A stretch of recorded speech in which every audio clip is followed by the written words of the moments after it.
We start with the latest debate on the measures in place to slow down the spread of coronavirus. Council leaders and regional mayors in some of England's biggest cities, including Leeds, Liverpool, Newcastle and Manchester, where new cases are rising sharply, have written to ministers warning that the current set of restrictions is not working, and they are especially critical of the 10 p.m. rule for pubs, clubs and restaurants. In hospitals across England, they have recorded the biggest rise in admissions in a single day since the month of June. While new cases of the virus in the north of England have continued to rise despite the local lockdown restrictions that are imposed on millions of people, but cases in the south of England are relatively low in comparison. Our correspondent Dan Johnson reports now from Greater Manchester. In the student streets of Fallowfield, the mood is darkening. There's growing concern here as case numbers rise, and there's more confusion as the layers of rules are built on. Ian's lived here his whole life. It needs to either be in lockdown or not in lockdown. We're neither masked up, not masked up, one or the other, not half-baked. A bit of this, 6 of one, half a dozen of the other, and basically nothing. All local people that have lived local said, oh God, when students come back, this is what's going to happen. We've got a second influx of it. I think we should go back to being proper lockdown again. But leaders of the worst affected cities say they don't want another lockdown. Their letter makes clear they think the existing restrictions aren't working, are confusing and counterproductive, and they've called for more shared decision making. We're facing the worst of both worlds here. The infection rate's going up, the economy of our city's tanking. So we decided to come together and just really stress the government. The message we've been putting across so many times. Work with us locally. On our floor, I think 7 or 8 people got tested, all who were positive. The University of Manchester's seen more than 1,000 cases. Adam and his flatmates have been isolating for 10 days. What on earth do they expect us to all do? Like, honestly, all we done, we were out fun. We've had a pretty poor 6 months. What does they expect? Yeah. We also, a lot of us didn't have a choice. So we're all kind of playing this accommodation and we were all going to get it in the end.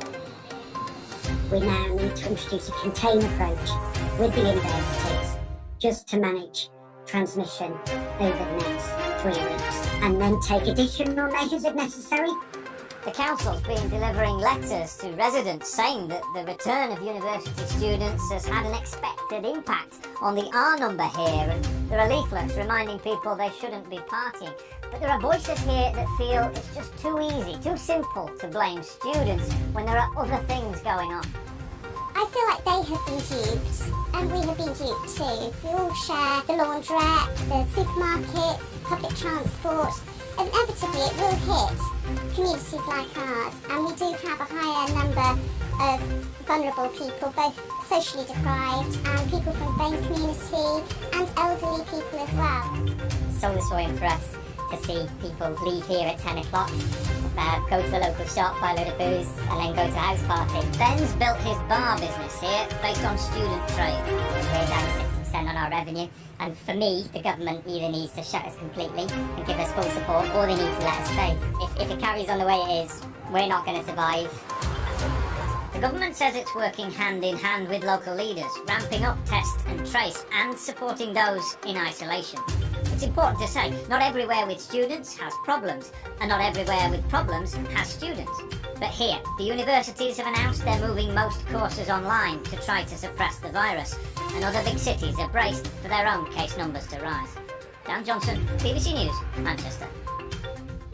And as we've been reporting, the rate of coronavirus infections in the UK has almost doubled in a week. Our medical editor Ferguson Walsh has been considering the various factors which could be driving the new increase.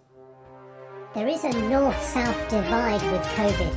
Cases and hospital admissions have been rising sharply in cities in the north of England, where much of the population faces extra restrictions, while they're substantially lower in the south. If we look at 3 hotspots for COVID in the north of England, Manchester had 529 cases per 100,000 population, Liverpool 487 and Newcastle 435. Now contrast that with 3 cities in the south. Bristol had 46 cases per 100,000 population. Norwich, 32, and London, 60. What about those who are getting COVID? In the northwest of England, as in other areas, the highest rates are among people in their 20s. You can see how sharply it's risen in recent weeks. In more vulnerable age groups, people in their 60s, it's risen there too, as it has among people in their 70s and among the 80 plus.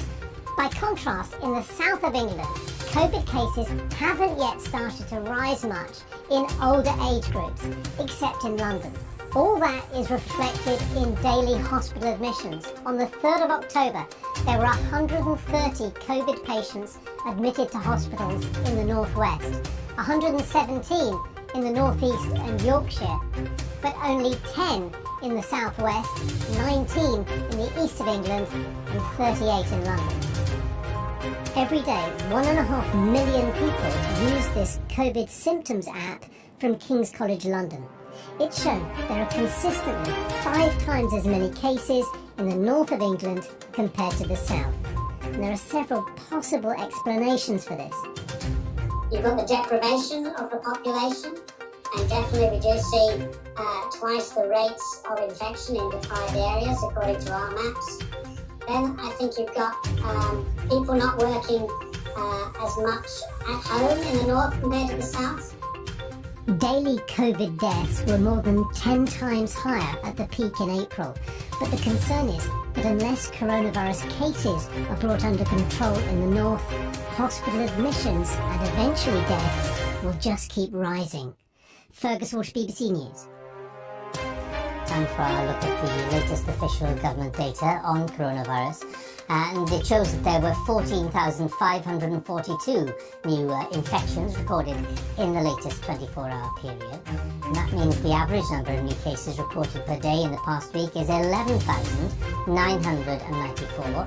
Hospital admissions, as I mentioned earlier, jumped significantly on Sunday.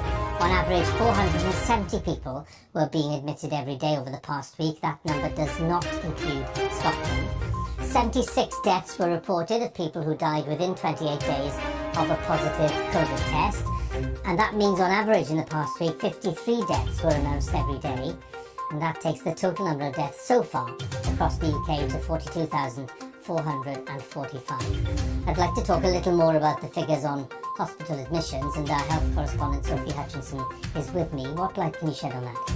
Well, counting the number of people admitted to hospital with COVID-19 is one of the most reliable measures we have of how this pandemic is developing. Today's figures are concerning. Until now, hospital admissions had been doubling on average every 2 weeks. But if you look at today, the latest figures that we have, they show a sharp jump, a doubling in just about a week. The figures from last Sunday, as you were saying, 478 people admitted with COVID-19 compared to 241 the week before. It's also worth noting that Wales has seen a sharp rise as well. So far, neither of these rises in England or in Wales has translated into a sharp rise in deaths, but we do know there's usually a lag of about 2 weeks before death rates are impacted. Where are these hospital admissions? Well, they're in areas where we've seen the infection surge in the northeast, the northwest and in Yorkshire.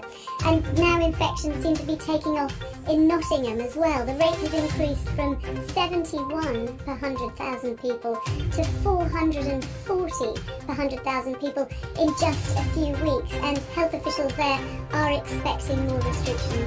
Sophie, many thanks again for the update. Sophie Hutchinson there.